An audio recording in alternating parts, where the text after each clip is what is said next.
로마서 2장 17절에서 29절까지 말씀 오늘 함께 읽었고요.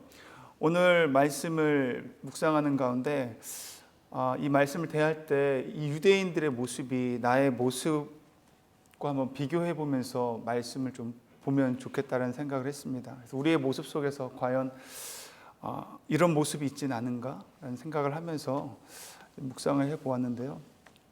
17절에서 20절까지는 유대인들이 어떤 사람들이었는지 그들의 모습을 볼 수 있는데요.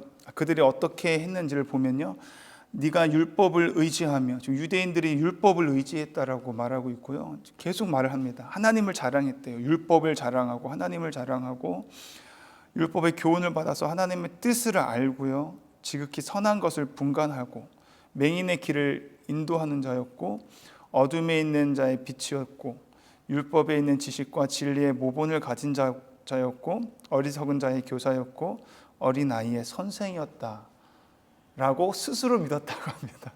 스스로 그렇게 믿었대. 너무 좋은 말이잖아요. 근데 스스로 그렇게 믿은 거예요.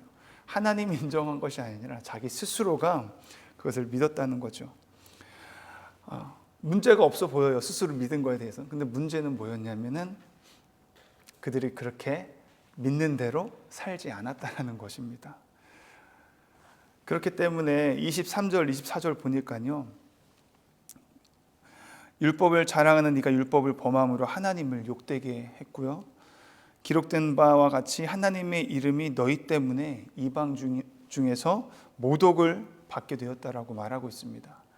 그들이 스스로 믿었던, 정말 하나님을 의지하고 하나님을 사랑하고 율법을 자랑했던 그런 그렇게 믿었던 사람들이었는데 믿는 대로 살지 않았어요. 어떻게 그들의 삶이 어땠는지 보면요, 다른 사람을 가르치기는 하는데 네 자신은 가르치지 아니하느냐, 도둑질하지 말라 선포하는 네가 도둑질을 하느냐, 간음하지 말라고 하는 네가 간음하느냐, 우상을 가증히 여기는 네가 신전 물건을 도둑질하느냐.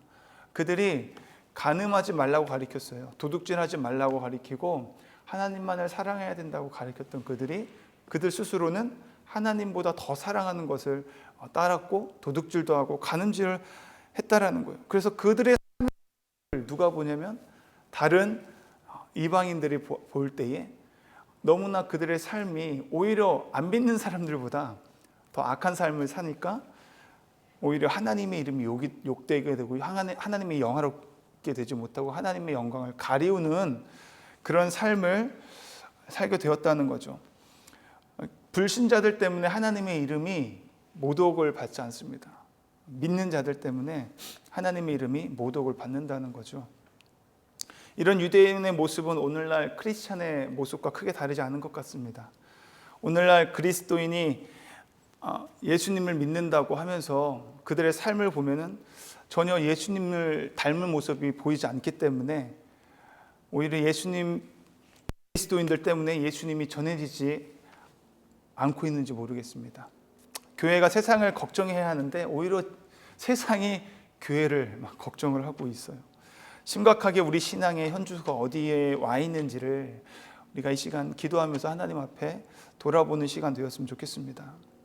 나는 과연 어떤 모습으로 신앙생활을 하고 있는가? 내 스스로 믿는 대로 신앙생활을 하는가? 아니면 정말 하나님이 기뻐하시고 하나님이 인정하는 그런 신앙생활을 하고 있는가? 그래서 나 때문에 누군가가 나도 예수님 믿고 싶다 라고 할 정도로, 그래서 하나님의 이름이 영화롭게 되는 삶을 살고 있는가라고 한번 우리가 돌아보는 시간 되었으면 좋겠습니다.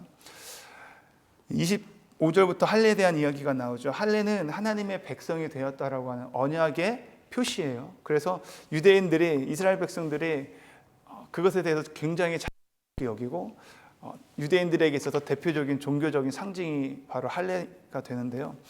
나는 너의 하나님이 되고 너는 나의 백성으로서 이제 언약을 맺는 관계가 그런 표로 나타나는 것이 할례였습니다. 몸에 지니는 표죠. 마크가 있는데 중요한 것은 그 상징에 부합하는 하나님의 백성으로서의 삶을 살아야 될 그들이 하나님의 백성으로서의 삶을 살지 못하는 모습을 보이게 된다는 거죠. 그래서 우리가 오해하지 말아야 할 것은 육체의 할례를 받았다고 자동적으로 하나님의 자녀가 된다는 것이 아닙니다. 육체 할례를 받았다고 해서 우리가 구원의 표를 받은 것이 아니라는 거죠. 마치 할례가 하나님의 자녀의 자격증인 것처럼 내가 구원받은 어떤 표처럼 여긴다는 거예요. 천국 가는 티켓처럼 여긴다는 것입니다.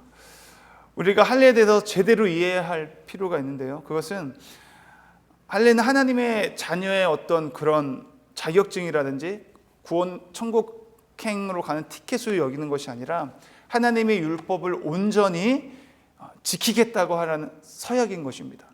그 육체의 그 표표를 떼냄으로 인해서 내 육체의 것은 다 놓겠습니다. 내가 오직 하나님의 말씀만 따라가겠습니다 라고 하는 온전한 하나님과의 서약인데, 그렇게 하나님 말씀을 않으면서 내가 그냥 육체의 할례를 받았다고 내가 구원받을 수 있다라는 것이 아니라는 거죠. 그래서 우리는 마음의 할례를 받아야 된다. 성경은 이야기하고 있어요. 마음의 할례가 필요하다. 그래야 우리가 온전히 하나님의 말씀을 지킬 수 있는 힘과 능력이 있기 때문이죠.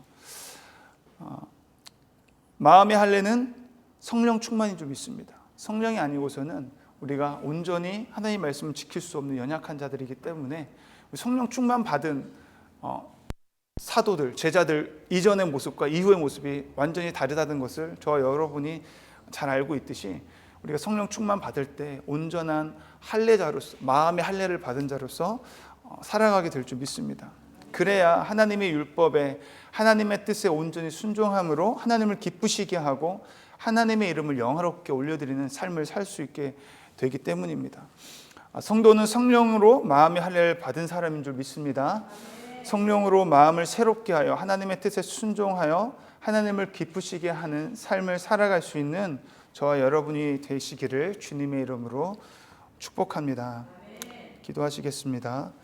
사랑과 은혜가 풍성하신 하나님, 말씀을 통해 우리의 영혼을 조명하여 올바른 길로 인도하게 하여 주시니 감사합니다. 지식으로만 하나님을 알고 삶으로는 하나님을 모독했던 유대인들과 같은 신앙이 아니라 말씀을 삶으로 살아내고 하나님의 이름을 영화롭게 하는 하나님의 사람이 될 수 있게 하여 주시옵소서. 육체의 할례가 아닌 마음의 할례 받기를 원합니다. 그래서 성령 충만함으로 하나님의 약속을 붙들고 그 약속의 말씀이 우리의 삶의 기준점이 되어 순종하는 삶을 살게 하여 주시옵소서. 하나님께 칭찬을 받고 하나님을 진정으로 기뻐할 수 있는 아름답고 복된 인생으로 살아갈 수 있기를 원합니다. 이 새벽에도 기도하며 나아갈 때 더욱 성령 충만을 구하며 나아가는 시간이 되게 하여 주시옵소서. 그래서 오늘 하루를 거뜬히 살아낼 수 있는 독수리 날개쳐 올라간 같은 새 힘을 허락하여 주시옵소서. 예수님의 이름으로 감사드리며 기도드립니다. 아멘.